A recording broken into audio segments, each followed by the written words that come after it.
Naam, kama ilivyo ada, nilivyokuahidi siku ya jana kwamba leo tutakuwa hewani tena kukuletea matangazo ya kipindi cha Gumzo la FKFPL. Kipindi hicho kinaangazia ligi kuu ya soka nyumbani Kenya katika msimu wa pili wa kipindi cha Walk with Sagini, Gumzo la FKFPL. Karibu sana wote mliojumuika nasi pale mtandaoni Facebook, maanake tuko mbashara kupitia Facebook Live.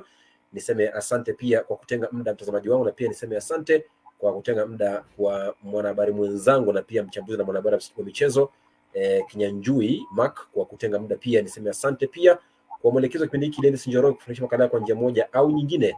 Tutaanza kuzungumzia masuala kadhaa hapa na pale, kuzungumzia basi ni siku mpya na siku kubwa, na ni siku ambayo tunasema kwamba ni siku ambayo imedamka kwa maana kwamba ligi kuu ya soka Kenya msimu huu mpata mdhamini mpya wa kupeperushaji michuano hiyo kwenye runinga. Nazungumzia Azam TV kutoka Tanzania, ambao sasa hivi ndio rasmi watakaokuwa wanapeperusha michuano hiyo ya KPL msimu huu hadi miaka 7 ijayo, yani mwaka 2030. Dili hiyo imetangazwa hivi leo tu na shirikisho la soka humu nchini Kenya FKF, ikitia saini kandarasi hiyo na kampuni ya Azam kutokea Tanzania, na ni kwamba dili hiyo ni ya miaka 7. Lakini kabla ya kuzamia kuzungumzia dili hiyo, je, imetolewa kwa njia gani, labda pia kuweza kuangazia labda itasaidia vipi soka la Kenya, ni vema tuweze kufahamu details ama undani wa kandarasi hiyo. Ni kwamba itakuwa inatoa shilingi milioni 300 kwa mwaka mmoja, hela za Kenya kwa miaka 7 ijayo, yani ni dola za Marekani milioni 1 kwa msimu wa kwanza, lakini ina ongezeko la 10% kwa misimu inayofuata.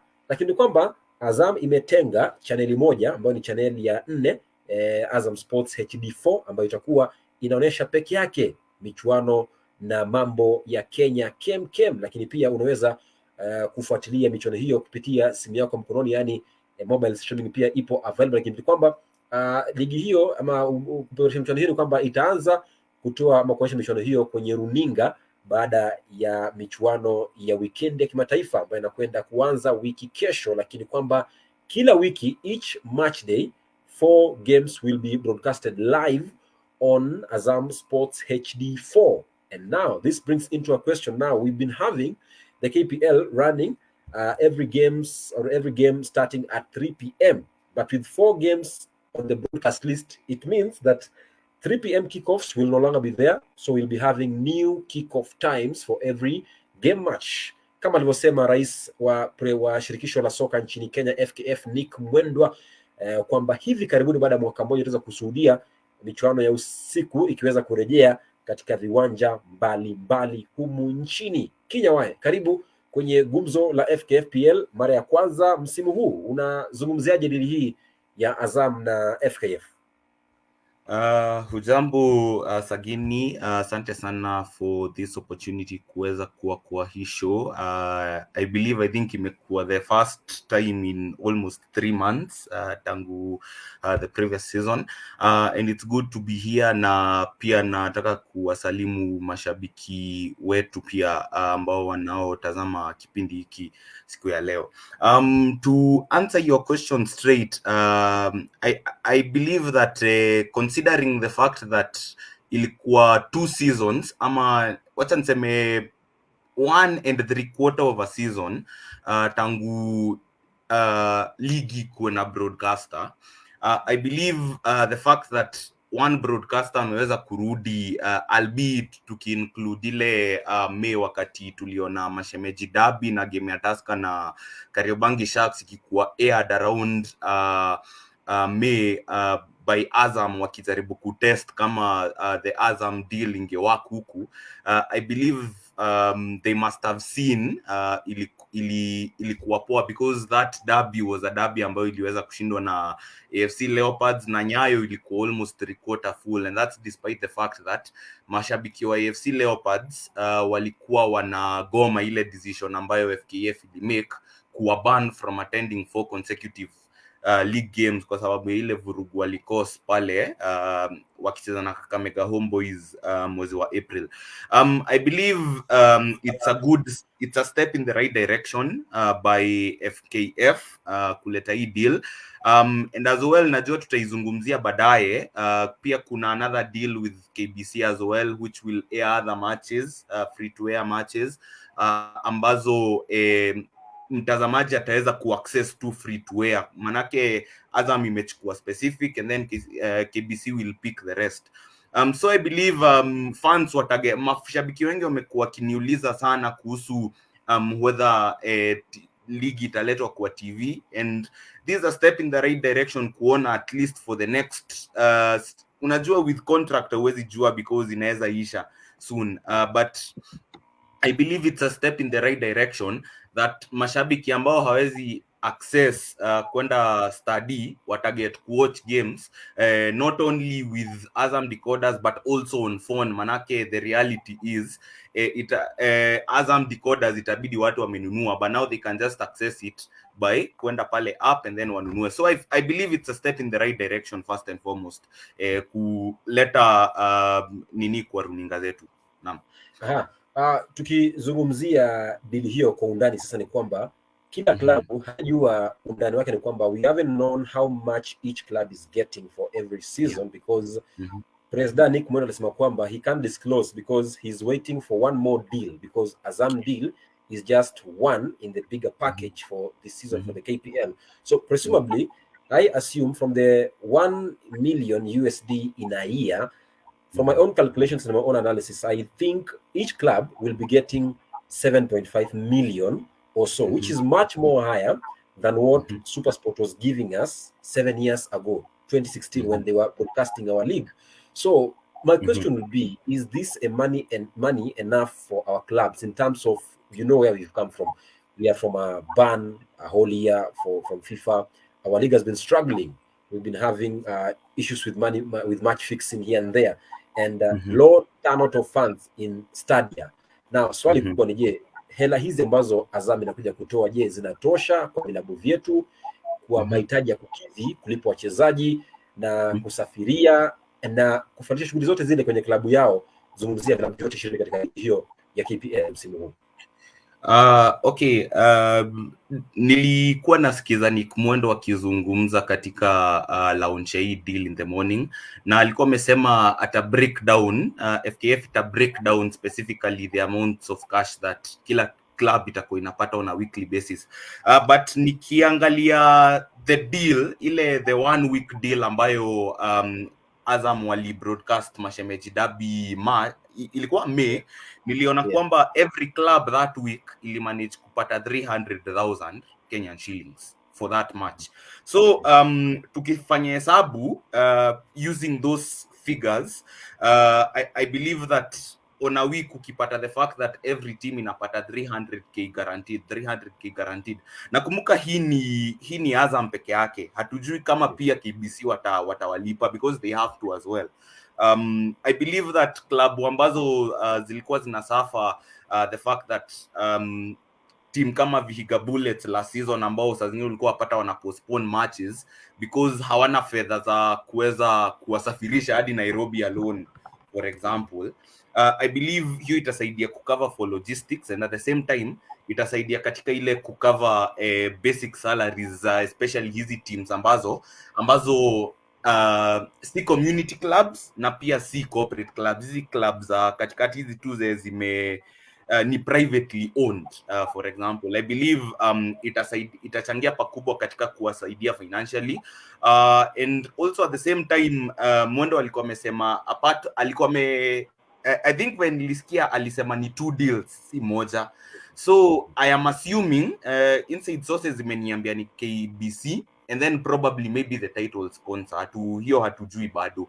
So I believe that itachangia pakubwa especially for these clubs ambazo hazina si corporate clubs na si community, manake community club kama Shabana, AFC Leopards na Gor Mahia. AFC Leopards waliweza kurelease Matchday revenue ambayo waligenerate wakati walidraw 0-0 na Atalanta, and I think walitengeneza around 600,000 650,000 from mashabiki kuingia, na hiyo ni team ambayo iko na mashabiki. But for most other teams ambazo si corporate clubs, by corporate clubs namaanisha KCB, Tusker na Bandari ambazo ni owned by corporates, hao pia hawananga shida na kifedha. But hizi zingine the likes of kama for example Viga Bullets ambao walirelegatiwa last season, ama hizi teams ambazo zimepromotiwa, I believe sasa hizo ndo zitasaidiwa sana na hizi deals, manake si ati wako na funds kama the community clubs when nimesema Shabana, na si ati wao ni corporate owned. So I believe it's a step in the right direction financially, and I hope tutaanza hizi kisa za players hawa receive funds, team games zingine zinakuwa postpone manake hawana pesa za ku cover logistics za ku travel from one place to another. I think itakuwa resolved na hii deal. So I think it's a step in the right direction for all clubs. Very, very correct, because our clubs were struggling so much, but naamini kwamba zitakuja kuwa afueni kwa vilabu kadhaa, haswa vile ambavyo havifadhiliwi na mashirika ya kiserikali. Nazungumzia vilabu kama vile Gor Mahia, AS Leopards, Shabana na zinginezo nyingi, lakini Posta Rangers, KCB, zungumzia Tusker, wao Bandari walikuwa katika hali ambayo kidogo ni afueni kuliko wenzao. Lakini ukizungumzia deal ya Azam, hebu tuelekee Tanzania, tulinganishe deal hiyo ya Azam ya nchini Kenya na kule Tanzania. Je, kuna yapi ya kukopa ama kuna yapi ya kuangalia? Manake ligi ya Tanzania ina hela ndefu. Ukizungumzia kwamba msimu jana ni kwamba mshindi alikuwa anapatiwa shilingi milioni 600 hela za Tanzania. That's around 32 million Kenyan shillings in Kenya. But ukiangalia number 2 anapatiwa 300 million Tanzanian money, which translates to about 25 or 24 million Kenyan shillings. The lowest earning club in TZ, wenzangu Kenya wae, ni kwamba walikuwa wanapatiwa shilingi ngapi? Milioni 20 kwa msimu huu hadi msimu kesho. Lakini kuanzia msimu wa mwaka 2028 hadi 31, asilimia ndogo ama klabu itapatiwa pesa kidogo zaidi, itakuwa ni shilingi milioni 50 mwishoni mwa msimu. Now, Kenya wae, this where it gets interesting. The lowest earning club, according to position or according to number, that is the number 18, 19 and 20, which are playing the relegation playoffs, they are getting 20 million TZ money. 20 million TZ money is around 1.16 million Kenyan shillings. That means, which is half of what our winner was getting last season. Remember, Gor and Tusker the other seasons were getting 3 million. So that means the lowest earning club in TZ, according to position, which is number 20, that's a relegation team, earns half of what our winner was earning in the previous seasons. What does that mean? Okay, I think that I think hizi figures ni kijumla, lakini kama unaweza rudisha hiyo screenshot ya hiyo per season, hiyo ya season moja, naam hiyo ukiconvert to Kenyan money, hiyo team ya mwisho ambayo ilirelegatiwa, converted to Kenyan money 10 million shillings ni kama 500,000 za Kenya. So which goes to show you, ukiongeza hiyo prize money ya kurelegatiwa, na hiyo ni kuwa relegated, on top of the estimated 300,000 shillings ambazo kila club ita receive for broadcasting every week, ukiongeza hizo zote, I believe that at least kila club itakuwa na something to start it off with.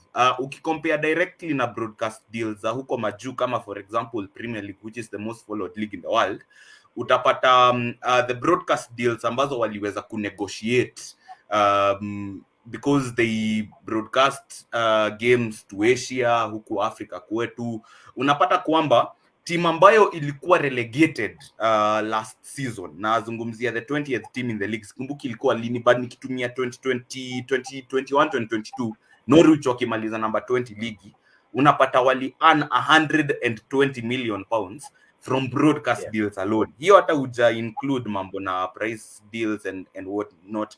But then unaangalia ligi kama Serie A ambayo unapata AC Milan walibeba ligi hiyo mwaka, wali earn I think 90 million pounds. So unaona the significance broadcast deals has in terms of bringing football to the country.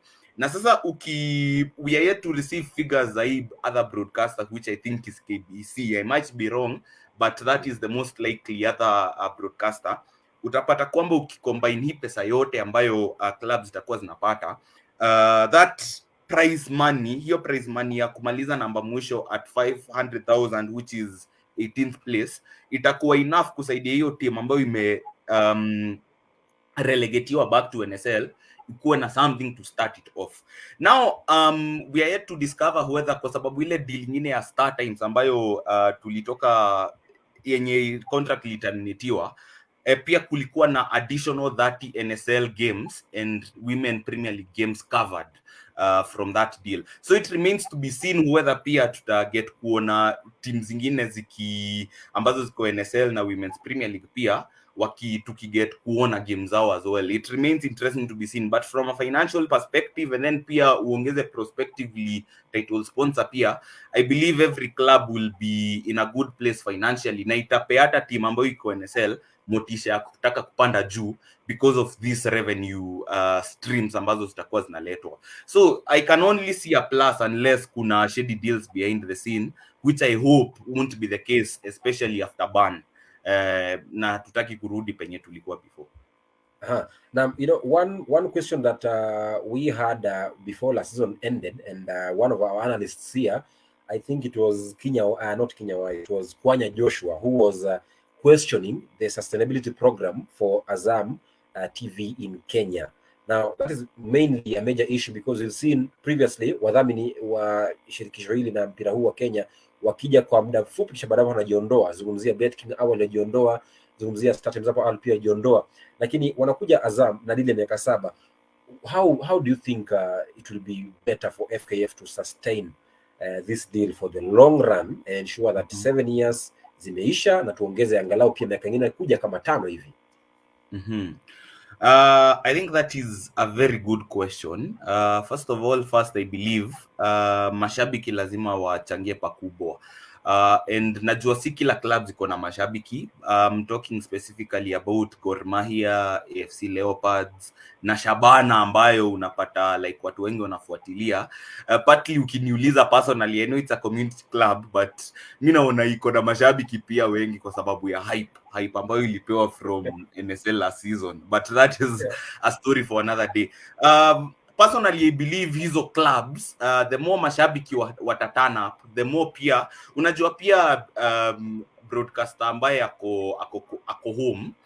Nilikuwa nazungumza na one of my inside sources, sitam name saa hizi, but after hiyo game ya AFC, but na alikuwa aniambia ati zile games ambazo KBC are picking, the free to air games that they are picking, wame-ensure that like kamera ikionyesha mtu wako TV ataona kuna mafans chini. Nazungumzia hizi stadiums kama Homa Bay Stadium ya ambayo ndo Shabana's temporary new home. Nazungumzia hizi grounds kama I think Mamboleo kama sijakosea, hizi ground ambazo mafans wako destined kukuja, especially hapa chini.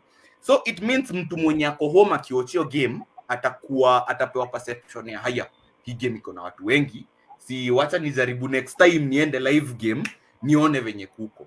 So I believe that all in all, fans have to play a big role, especially for these clubs. Manake all these community clubs are destined to play each team at some point. So the more utapata, like let's say for example Shabana, seme itaanza afterwards, but let's say for example Shabana are playing FC Talanta ambayo haina fans. Talanta haina fans, but Shabana iko na fans. Mtu akiona kuna mafans kwa TV atakuwa enticed into wacha niende hii game next time because there must be something inafanya hii nini ipande. So I believe mostly, in my opinion, I think fans have to play a key part in ensuring that the league can sell, and Azam will have a reason to broadcast more games in future seasons. But that is easier said than done. At the same time, I believe that he Azam Station 4 ambayo imetengenezwa exclusively for all things Kenyan football. That means not only games but also features, wataget kwenda kule kuona grassroots football, interviews za coaches, features za coaches wetu tunaonanga Premier League HD pale SuperSport ikiwa na a lot of features on FKF Premier League clubs na history. I believe pia hizo mtu akitune na angalie.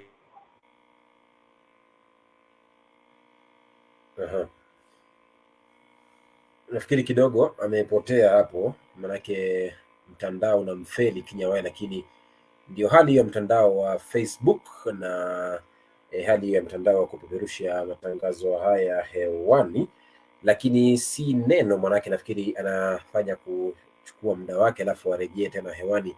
Lakini nisome jumbe za walio hapa nami kwenye comment section, wanasemaje.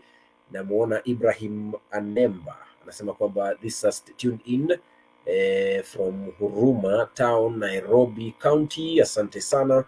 Pia namuona hapa anasema kwamba this is a step forward in this struggling league of ours, better than never before. Asante sana kwa kauli yako hiyo.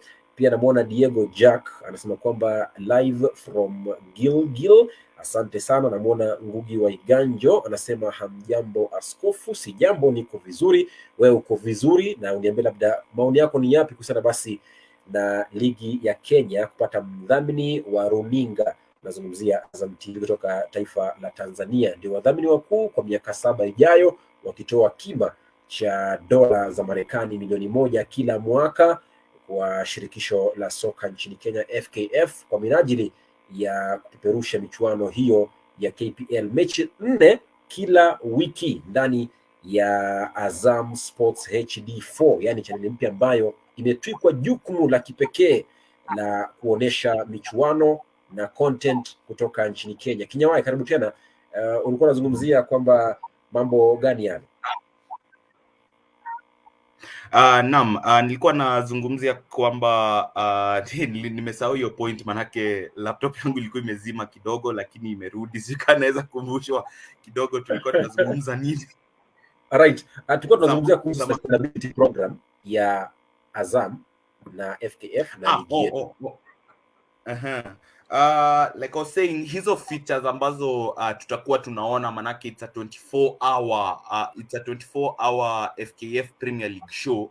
I believe mtu akitazama a feature on a game atakuwa enticed into, or a team atakuwa enticed into, wacha nione hii team, nione kama chenye nimeona kwa hiyo feature ni ukweli. So personally I believe the fans turning up to the game, which will encourage fans who are watching the games at home wakuje, itachangia pakubwa. Na hizo features ambazo zinaletwa, ama hizo shows ambazo zinaletwa Azam, na tentatively I think, I don't know whether KBC will also do the same, manake KBC will only bring free to air games, but pia I believe pia KBC also need to create a channel where pia nilikuwa nakumbuka time ya World Cup ya 2014 walikuwa naleta some World Cup games KBC, na wanaleta zingine kwa Heritage TV. Sijui kama hiyo Heritage TV still exists. I believe pia wanafaa wa dedicate ama wafungue another channel towards giving fans a platform to watch these features as well, ndo at least ifanye mashabiki wengi watake kukuja. So ultimately unajua there can't be a game, football can't exist without fans ultimately, hata kama iko created to entertain the fans, because it's entertainment industry at the end of the day if we really think about it. So I believe those are the two key things that will make this deal, this new deal, na pia our football in general sustainable moving forward. One question I have in mind, because many of our fans have been saying our league is not growing, it is a farmers league, haina pesa, haina nini. Recently we've seen a player from Japan recently signed with Nairobi Stars, Yuto Kwasaba, akisema kwamba ligi kidogo inasuasua, kupata visa ni shida, ni nchi ambayo kidogo kuchezea nchi kama hiyo na wewe ni raia wa kigeni na kwa ni vigumu, na kwamba kupata visa, malipo pia ni kidogo, viwanja kidogo pia ni duni, na pia hali ni ngumu ya kimaisha nchini Kenya. Now with this deal from Azam, will we grow as a league, and how fast will we grow from this deal and many more deals that are coming as promised by the FKF president Nick Mwendwa? I think it has to help Kenyan football grow, because fact of the matter is, where I work, tuli notice that when we write articles, tunapatanga saa zingine our website, despite it being Kenyan, unapatanga like ukiandika a story on Simba and Yanga and teams like that, unapatanga it gets a lot of traction from Tanzanian football. Na pia the Tanzanian themselves keep saying ati dedicate jaribu uandike a story zenu in Swahili, manake apparently quote ati Wakenya hawapendi futa, wanapenda tu sijui pombe na sijui vitu kama hizo. I think Tanzanians generally love football. Nilikuwa naongea na Kenneth Muguna in an interview, and he was telling me those things that I've done, there is nothing new under the sun that they've just done. It's just that hii TV yao ilisaidia kugrow interest in the football, and then the fact that kila teams ilipata sustainable amounts of cash kuanza kuattract players, zikawa make stronger. Na pia at the same time tulikuwa tumesahau kwamba, and I think I should have stressed it in the previous point, that huyu representative wa Azam alikuwa anasema ati wanataka Azam ichangie pakubwa katika kusaidia kukuwe na tamasha za clubs, kama for example Gor Mahia Day, AFC Day, Shabana Day. You see events kama hizo zikidhaminiwa na Azam TV, I think zita attract more fans into, yes, wamekuja wameona like kuna performances huko, unaweza attract kama for example mwanini wa kitambo venye Kwanya alikuwa anasema, unaweza leta artists wa kitambo waimbe, ulete hawa hizi siku waimbe as well, and then you attract watu wengi, and then once wameona it's something interesting, waanze kusupport games zao on a weekly basis, and which will, as a result, will allow the clubs to be more financially sustainable, na pia wa attract more players from abroad, kama vile tumesema huu Mjapanese ameweza kukuja, na that is just for Nairobi City Stars. Sembuse now for these clubs ambazo ziko na fans na ziko na more chance of attracting more revenue apart from broadcast deals. So yes. I believe that it's only a step in the right direction for all clubs involved, and like nilipeana one final point, nilipeana example ya Maju, unapata like in 2006 when Arsenal moved to Emirates, unapata ilikuwa situation where wali move Emirates back when Matchday income was the main source of revenue, and then it left Arsenal in a precarious situation because they had to sell their best players ndo wapay of stadium debts. But in 2018 team kama Tottenham ambayo iliweza kuingia into a new stadium, they didn't have to sell their best players, manake broadcast deals zilikuja zikafanya hii club iwe financially sustainable to the extent where hawawezi uza players na wako na pesa ya kujenga a new stadium, so I believe all these deals and all these ideas brought forth by Azam TV na hizo fedha ambazo wataleta on offer will give all clubs basically a solid base to start from, ndo tuweze kuona more of these players coming in. Juu unapata hata ukiandika story on Nairobi City Stars inapata a lot of views when it has a foreign player coming in like a Japanese, which we've never seen before in Kenya, for example. So I believe itachangia pakubwa katika making our league more attractive for more teams and more players abroad, and then itasaidia katika kutufanya tuwe competitive enough to do better in cup competitions. Unajua mzungu anasema scratch my back I scratch yours. Now tumezungumzia utamu wa ligi hiyo kwa upande wa soka la Kenya, mashabiki wa Kenya na timu za Kenya, lakini je, in return Azam is investing $1 million a year or in a season in the next 7 years with an increment of 10% every season. Now, what is Azam getting in return? What will they get in return? What do you think Azam itapata baada ya kuwekeza pesa kama hizi ndefu katika soka la Kenya kwa mara ya kwanza? Okay, you are only as good as your previous season ama as your next 12 season. Hivyo ndivyo tunasemanga in football. You are as good as your previous season. And there is not much ambayo tunaweza draw conclusions out of considering Azam walikuja last season for just one game, na ilikuwa 2 games, ilikuwa Tusker na Kariobangi Sharks, and then AFC Leopards na Gor Mahia. So I don't think that is one game, and I don't think tunaweza itumia kama example enough for obvious reasons, because the litmus test ni hizi clubs, ni hizi games ambazo tuseme ukweli, with all due respect, mashabiki wako, including hata Tusker yenyewe ambayo is the third biggest club in the country with 12 FKF Premier League titles after AFC, but hawana mafans, unaget. But I believe that if these community clubs do well in their matches from a results perspective, and nasemanga winning cures all, unajua ukishinda naturally uta attract two fans, because people will want to be associated with vitu tu nzuri tu generally.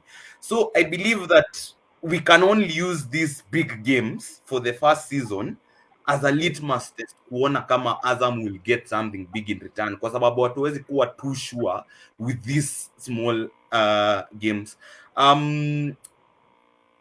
That remains to be answered, but if we are to use that one game ya Mashemeji Derby as an example, I believe that we'll start reaping rewards, kwa sababu haba na haba hujaza kibaba at the end of the day. So hiyo ni swali ngumu kupredict venye itaenda sana, but I believe they have to get something in return, because it's made by Africa for Africans, because it's Kenyan, it's Swahili, and most Kenyans converse in Swahili generally as well, unaget. So rather than English as well. Yes, English is a dialect, but pia mostly Swahili pia ndo our language. So it's built, Azam is by East Africa for East Africa, and I believe it can only be a good thing at the end of the day. But tungoje tuone on that.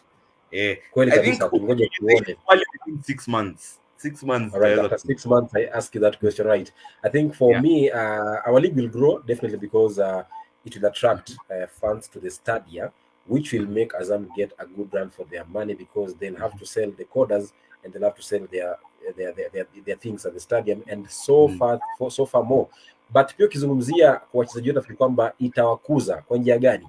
They'll get to be seen by other clubs outside. When we had SportPesa, we had a lot of exports from our Kenyan league to outside leagues like South Africa, Abraham Mandela to South Africa, and others even outside Africa. So I think itakuwa nafasi nzuri sana kwa wachezaji wetu kuweza kujiuza katika ligi mbalimbali ambazo zimekuwa kuzidi taifa la Kenya na kuvuka mipaka kuelekea Ulaya. Kwa kwamba ni ligi ambayo ni nzuri pia kwa klabu, kwa wachezaji, na pia wanahabari kama sisi ambao tutapata kazi za kuweza kuzifanyia vilabu vyetu pia ligi hiyo ya nchini Kenya. Lakini hapa kwenye comment section namuona Ibrahim Anemba anasema kwamba the next thing is for fans to come to the stadium. Very correct.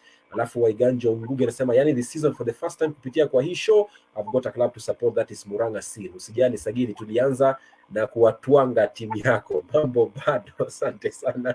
Alafu Owen Bulinya anasema Kitale well represented, asante sana. Na kuona Ogeto Andrew unasema tuko Meru ndani kabisa, asante sana kwa kujumuika nasi kwenye kipindi cha leo cha Gumzo la FKFPL. Lakini pia namuona Simon Mutisi anasema I think huyu broadcaster Azam TV will influence mashabiki kwenda study.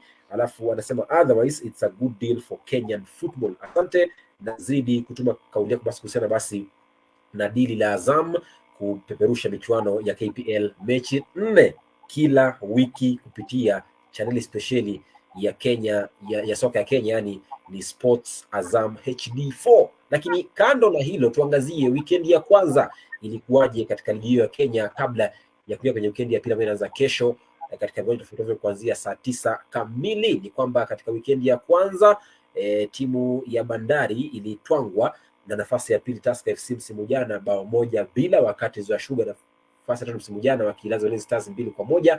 Nayo bingwa mtetezi Gor Mahia ikiambulia sare ya 1-1 dhidi ya vijana wake kocha mkuu mpya klabuni Sofapaka Francis Haringingo. Alafu pia Kariobangi Sharks kutoka sare 2-2 dhidi ya Mabwenyenye Police FC. Lakini kwenye siku ya pili ya weekend ya kwanza Posta Rangers kulikuwa na bao moja peke yake, bao lake Bats Awita likiwa gola pekee katika siku ya pili ya weekend ya kwanza ya FKFPL. Sare 3 zikifuatana, lakini Shabana Limbukeni dhidi ya Limbukeni wao Murang'a Seal wakiwalaza Limbukeni wenzao Shabana FC goli 1-0. Lakini tukizungumzia mchezaji huyo Bats Awita, what a debut for Bats Awita, signed from Bidco United, comes into Murang'a Seal, first game, first goal, gives Murang'a Seal their first points, and not only their first points but also their first win in their first time playing in the KPL top flight season. What a debut for Bats Awita.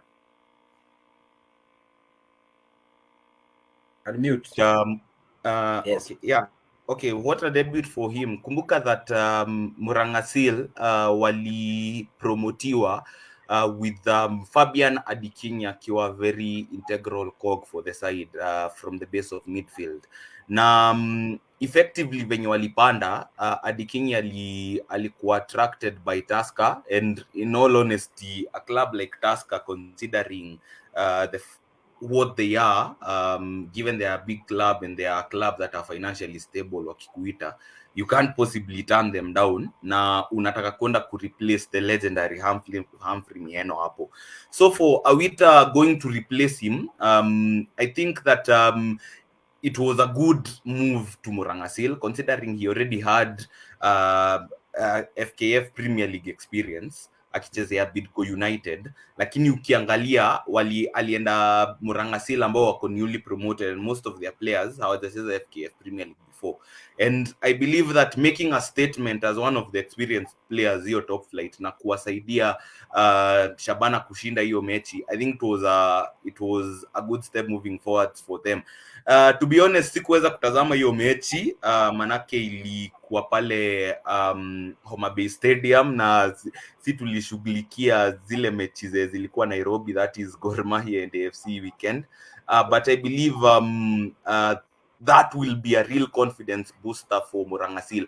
But the fact that ilitake hadi the last minute ndo hiyo bao ifungwe, I don't think Shabana have any reason to worry, but fans will be disappointed considering hiyo hype yote only to come to the league alafu washindwe. Na tusahau pia Murang'a Seal, the last time they played Shabana waliwashinda pale San Sebastian Stadium 2 months ago, ile title decider NSL. So I believe these are two teams who knew each other very well, but I don't think there is any reason to panic for Shabana fans. I believe that the next game against FC Talanta, they have to find a way to bounce back, although Talanta ni team ambayo ni defensively resolute sana, so it remains to be seen how it will happen, but I believe it was a good outing, a good debut outing for both sides in the league. Aha, ukizungumzia goli hili la mchezaji huyu Bats Awita, ni kwamba pia kocha mkuu wa timu hiyo ya Murang'a Seal muite Gabriel Njoroge ndiye alitajwa kuwa coach of the week, taking a team to the first tie in the new season, in their first season in the top flight season, then getting a win. Congratulations to coach also for getting that coach of the week trophy or say award for Gabriel Njoroge, who is the coach for Murang'a Seal. Lakini pia kando na hilo, pia zungumzia team of the week. Still Murang'a Seal had a very good week because coach of the week walikuwa nayo, zungumzia team of the week bado ni wao, yani kila kitu kilikuwa nikana kwamba kinakwenda upande wa Murang'a Seal. Why do you think it was so special for Murang'a Seal to get all these awards in match day 1? I think nikiangazia team of the week sijika uko nayo, but niliweza kutazama hiyo team of the week. I think it was fairly balanced. I believe that only Awiti ndo but ndo the only one ali manage kuingia into the team of the week. Manake ukiangalia goalkeeper ambaye ni Isaiah, he had a very good game in between the sticks for AFC Leopards. Ali make a world class save in the last minute to deny Yasin CJ. Manake that is the only game that I went live. Manake nilikuwa naenda kuicover. I believe he denied CJ a world class goal in the last minute, and I believe the fact that Talanta walikuwa down to 10 men for the early for much of the second half, wakaanza kuwa under pressure kidogo, he made a lot of good saves ambao zili salvage a point for them. And then ukiangalia Jimmy Mbogo pale right back pale Tusker, Mbogo alikuwa na good game stepping in for Daniel Sakari ambaye alikuwa injured at the time, so hakucheza hiyo mechi ya Bandari, but uzuri Sakari amerudi back to training, but Mbogo did so well mpaka imepea Robert Matano something to think about now that Sakari and Kenya International is back fit. Kennedy Owino impressed me especially with his ball playing ability kutoka nyuma. Anakuanga very good at playing out from the back. Unajua mostly huku Kenyan football, yes, as much as game yetu ni sembe na kupura, ye hutusaidia sana katika, husaidia Posta sana katika hiyo kubuild out from the back. He has a very good range of passing, anaweza carry the ball from behind, and ye ni leader pia, so I think he had a good game for Posta. Juma wa pale Muhoroni Youth, formerly Wazito FC, also had a good game, manake walicheza na Nairobi City Stars and ilitoka 0-0. I didn't watch that game if I'm being honest, so he must have done well. Kavi wa Kariobangi Sharks, I believe he did well kutame right winger wa Kenya Police on the day, and nasahau jina, and that's why he rightly earned his place in the team. Simon Munala pale right wing ni right back, but sijui mbona walimuweka right wing, but he had a good game for Gor Mahia, manake niliweza kuochio mechi, ilisha 1-1. Victor Wanzoya Sugar, I believe, scored the equalizing goal against Ulinzi Stars, and then akasaidia pakubwa katika getting the second goal, which gave them a much needed win.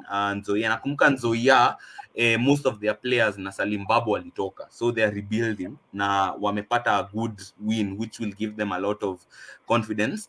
But tushamzungumzia Stanley Wilson ni a very good player at spraying those kind of passes. Anakonga very progressive on the ball from deep. Anakonga wale player kona very good eye for pass, na inasaidianga pakubwa at helping hii team work ball into the box, manake hii ni team ya tikitaka work the ball into the box. Mosha was a big positive for Ulinzi, manake Ulinzi walishindwa, but he must have done well. And then Deogratius Ojok ndo alifunga the only goal. I think ndo the only center forward alifunga out and out goal hii weekend for Bandari, manake Omala alifunga bao from the penalty spot for Sofapaka. So but Ojok scored the winning goal. Nakumbuka Ojok akona a lot of competition now in Ibrahim Joshua ambaye ameweza kurudi, na Eric Kapaito ambaye alikuwa MVP wa 2022. So all in all, I believe it was a good team for the week, na tungoja tuone week 2 venye kutaenda pia. One thing I'll give congrats to this team of the week is because of Benjamin Moshe, newly signed from Bandari FC to Ulinzi Stars. Debut season, despite them losing, but still he managed to be the star performer for Ulinzi Stars. Ojok alikuwa kidogo labda anaondoka klabuni Tusker, lakini akatia kandarasi ya mwaka moja zaidi klabuni humo. Kwa hiyo kufunga bao katika michuano ulikuwa ni afueni sana kubwa kwake kuweza kuwa katika miongoni mwa timu bora katika wiki hii. Lakini kongole sana kwa timu ya Murang'a Seal kuwa timu bora ya wiki hii, manake nafikiri kwamba the fact that they were playing in their first time and the top flight season and getting a win against their closest rival in the NSL last season, Shabana FC, and then they were playing away, that gave them an upper hand of winning the team of the week. Also, coach Gabriel Njoroge from Murang'a Seal also winning the coach of the week in game week 1 of the FKFPL. But don't forget, but Awita scored the winning goal for Murang'a Seal against Shabana, hence also winning the player of the week award because it was a debut game for him. Lakini kando na hilo, tuangazie msemaji katika hasaini kwamba FKF Premier League standings alisaini kwamba baada ya raundi moja timu mbili pekee ambazo zilizocheza hadi sasa bila alama yote, bila mechi yote ile ni Kakamega Homeboyz, kisa ni kwamba walikuwa katika michuano ya kufuzu hatua ya makundi ya klabu bingwa barani Afrika, yani kombe la shirikisho, wakitwangwa na Al Hilal Benghazi kutoka kule Libya magoli 4-1 kwa ujumla. Lakini KCB nao pia ilikosa kucheza, maana kama walikuwa mpangia kucheza na Kakamega Homeboyz. Hadi sasa kwenye ligi hiyo ni kwamba Nzoia Sugar waliokuwa nafasi ya 3 msimu jana wanashikilia uongozi wa jedwali hilo kwa alama 3, lakini wana tofauti kubwa magoli mengi kuliko Murang'a Seal na Tusker FC, lakini Gor Mahia bingwa mtetezi alama 1, wakati Ulinzi Stars inavuta nafasi ya 16, Bandari nafasi ya 17, nayo Shabana FC limbukeni kwenye ligi hiyo nafasi ya 18. Kwenye top scorers list wanaongoza jina hilo ni Deogratius Jock wa Tusker FC, zungumzia Bats Awita wa Murang'a Seal, pamoja pia na Haki Victor Nzoia Sugar, Joseph Oyugi wa Nzoia Sugar, Benson Omala Gor Mahia na Darius Msaga sajili mpya pia klabuni Sofapaka. Lakini kuelekea wikendi ya pili Kinyawai, kesho tunaanza katika uga wa Police Sacco jijini Nairobi South C, Police FC nyumbani dhidi ya Posta Rangers. Bandari watakuwa nafukuzia kupata alama zao za kwanza dhidi ya Sofapaka waliopata alama 1 katika wikendi ya kwanza. KCB mechi ya kwanza dhidi ya AFC Leopards, Muhoroni Youth dhidi ya Nzoia Sugar, alafu Shabana itakuwa lenga kutafuta ushindi na alama za kwanza baada ya kichapo kwenye wikendi ya kwanza dhidi ya Murang'a Seal watakapocheza dhidi ya Talanta FC ugani Nyayo. Unazanaje mechi za kwanza siku ya kesho? Unmute. Tukianzia na Kenya Police itabidi wame find a way to win after being held to a draw by Posta Rangers mechi yao ya kwanza. Uzuri wako Police Sacco Stadium, na Police Sacco Stadium, if you've gone there utanotice kwamba mashabiki humanage kutana up in large numbers kwa hako kanini kao kadogo, hata kama hako ka stand kao sika kubwa sana, but it can be very intimidating for the opposition as well. They need to find a win, manake unapata Francis Baraza atakuwa na a lot of pressure kujaribu kudeliver title this season. Kumbuka aliweza kuleta 4 new players, but 2 of them are particularly key. Anamzungumzia Tyson Odhiambo, kakake Austin Odhiambo ambaye aliweza kuitwa national team wiki wa Gor Mahia, na Kenneth Muguna ambaye alikuwa nahodha wa Gor Mahia kitambo. So you expect this creativity to better serve hawa wachezaji ambao walifunga mabao mob last season, especially ukiconsider Elvis Rupi ambaye hakuweza kufunga bao la match week 1, but will have to step up. But Posta Rangers ni a very hard nut to crack, manake Posta Rangers unapatanga like they are teams that are compact, sit back, and then they are very good at ku-release outlets wao, especially Patrick Otieno ambaye is very pacey na anajua ku-retain possession. So they'll have to be wary of that. But I believe it will be a fair game, but I'm going to give Police, manake wako home, a narrow advantage. I believe watashinda by maybe 2-1.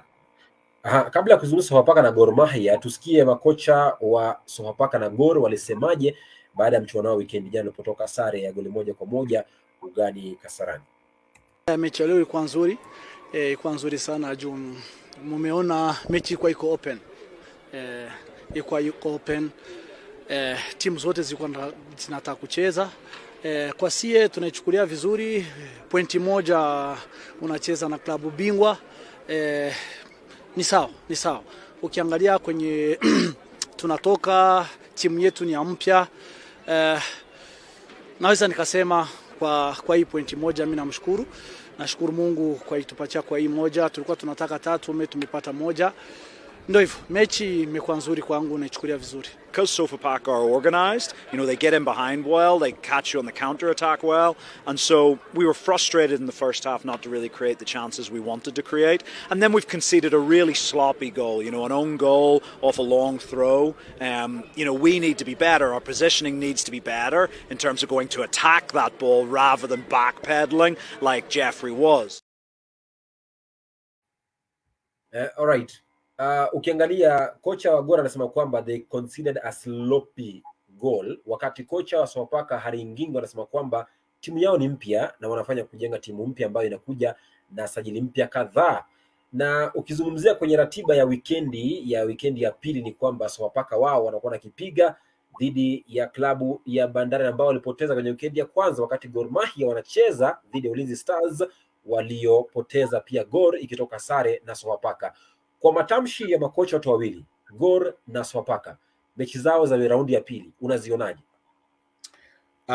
Gor na Sofapaka. Okay, Sofapaka, yes, Harigingo walisema that they have a new squad. I think walileta 17 new players kama sijakosea.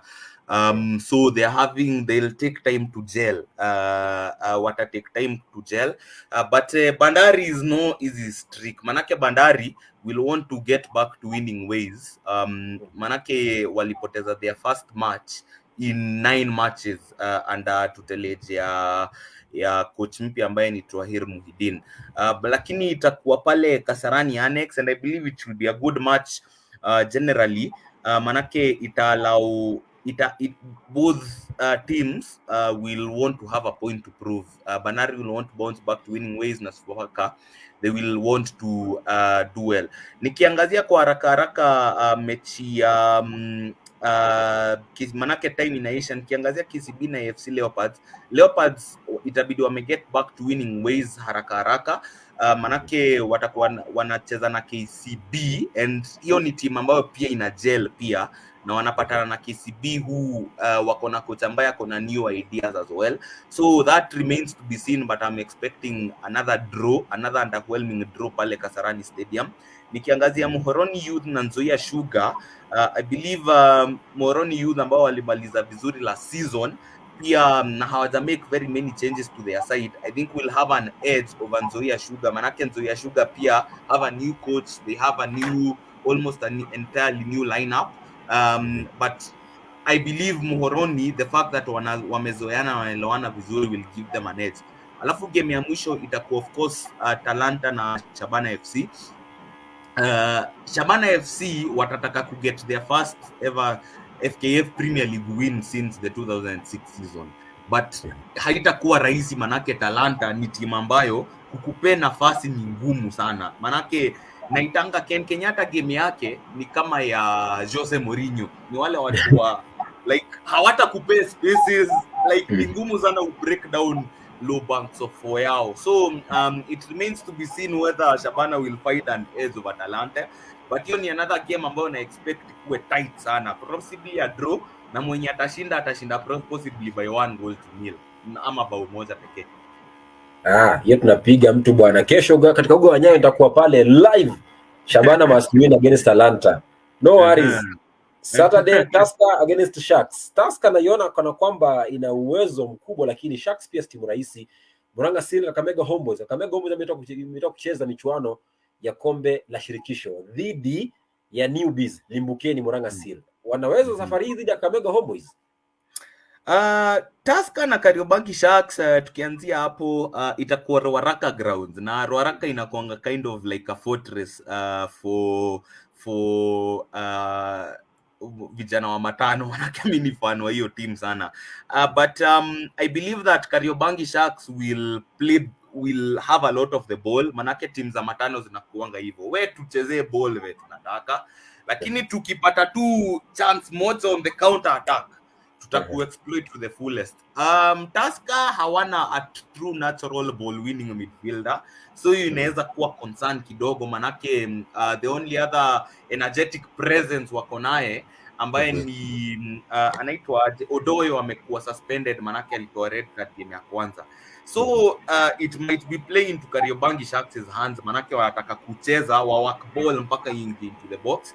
But that is a game bado I expect Tusker na hiyo low bank of yao wakuwe na enough about them. Watashinda ka 1-0 ama itaisha ka 2-1 hivi. Murang'a Seal na Kakamega Homeboys of course wako hurt, manake walitolewa CAF Confederation Cup na Al Hilal Benghazi. Na watakuwa wanacheza na another world card team, manake Murang'a Seal are new, na Murang'a Seal will want to maintain their winning start, na Homeboys wanaumia, so they'll want to avenge their loss. So it's going to be a very interesting match with that in mind, but I'm expecting maybe a 1-1 draw. Ulinzi Stars na Gor Mahia, Ulinzi watakuwa na alika Gor Mahia nyumbani. Gor Mahia pia wao wenyewe waliweza kuleta around 8 new signings who are having to adapt to the team. But Ulinzi manake pia they have new players and a new coach who's trying to instill a new philosophy. I believe Ulinzi watajaribu possess and then Gor wa sit back kama venye walifanya Bandari when Moto was still there, and then wata exploit on the counter, and I think that's how Gor will win. Then mechi ya mwisho itakuwa Bidco United dhidi ya Nairobi City Stars, na ukiniuliza Bidco United they had a good pre-season tournament, walishinda Elite Pre-season Cup, and I think wako na momentum nzuri moving forward. So I believe they're in a good position where they can be able to register possibly their first win of the season. Asante sana kwa uchambuzi huo kwenye weekend ya pili ya michuano ya KPL. Lakini hapa kwenye comment section namuona Amunga Nedi anasema kwamba my prayer is the main stakeholders who is the player will reap big and maximum benefits. Okay, thank you so much for your comment. Melath Mark Odede anasema yuko ndani, anasema niko locked ndani kama kawaida. Asante sana kwa kutenga muda na kujumuika nasi kwenye kipindi hiki cha Gumzo la FKFPL. Lakini kabla ya kuondoka mitamboni, kwamba nikumbushe kwamba kumekuwa na draw leo ya UEFA Champions League. Najua hii si ligi ya Ulaya, lakini ni ligi ambayo kidogo pia napenda sana, kwamba kumekuwa na draw na kwenye kundi au unaiona hapo Manchester United dhidi ya Bayern Munich, Copenhagen na Galatasaray, alafu klabu yake Kenya Y Arsenal ipo kwenye kundi B pamoja na Sevilla, PSV na klabu ya Lens kutoka kule Ufaransa. Kenya Y, kwa sekunde kama 10 za kuhesabu, kundi lenu B, Sevilla, PSV, Lens, miaka ngapi imepita tangu mcheze hapa? Miaka kama 8 hivi. Mara mwisho mcheza hapa ilikuwa nafikiri mwaka 2014 ama ngapi, hata sikumbuki ni 2017. Kwangu ukiniuliza mimi, that group is more difficult than watu wana assume, and especially hiyo Lens naiogopa sana, manake niliweza kuwatazama on a couple of occasions pale League 1 last season, na walikuwa timu ambayo like walimaliza number 2 kwa hiyo ligi for a reason.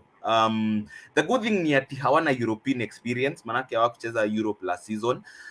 So I believe that hata kama watapea Arsenal a hard time, I think Arsenal should still have enough to at least Emirates kuwape kupata all 3 points. Sevilla ni timu ambayo hata kama waliweza kushinda Europa League na walikuwa na good run pale Super Cup, I don't think ni timu ambayo iko in chaos, manake walimaliza 12th last season. So hiyo hata inishtu yao tutawabomoa virahisi sana.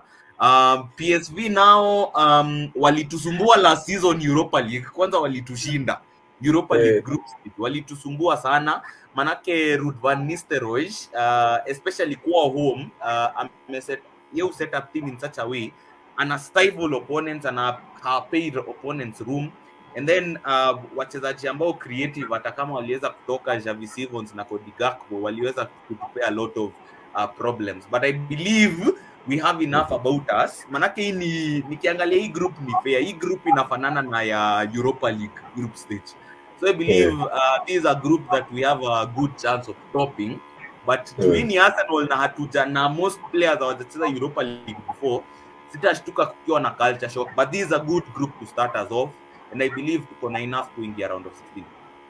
Alright, yote haya tutazungumza na kuipa kipaumbele kwenye kipindi cha Jumatatu ijayo ndani ya jukwaa la mashabiki kuanzia saa 2 hadi saa 3 siku ya Jumatatu wiki ijayo kwenye kipindi cha jukwaa la mashabiki. Lakini hapa kwenye Gumzo la FKFPL tunahitimisha jamvi la Walk with Sagini siku ya leo Alhamisi, ambayo ni siku ya mwisho ya mwezi Agosti. Niseme asante kwa kutenga muda wewe uliye hapo kama mtazamaji kuanzia mwanzo hadi mwisho, na pia niseme asante kwa mchambuzi wangu Kinyanjui kwa kutenga muda na kutoa madini ambayo kwa kweli kabisa amekwenda shule na yakaweza kuhitimu. Mimi nimekuwa wako Jason Sagini the Sports Archbishop, kama ilivyo ada. Wiki ijayo pia ni siku tukutane viwanjani. Kesho niko ugani Nyayo katika mchezo kati ya Shabana FC dhidi ya Talanta FC kuanzia saa 9 saa za jioni ugani Nyayo jijini Nairobi nchini Kenya.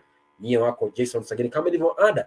Michezo ni yetu na sporti ni sisi. Asante na kuwa na usiku mwanana. Kwaheri.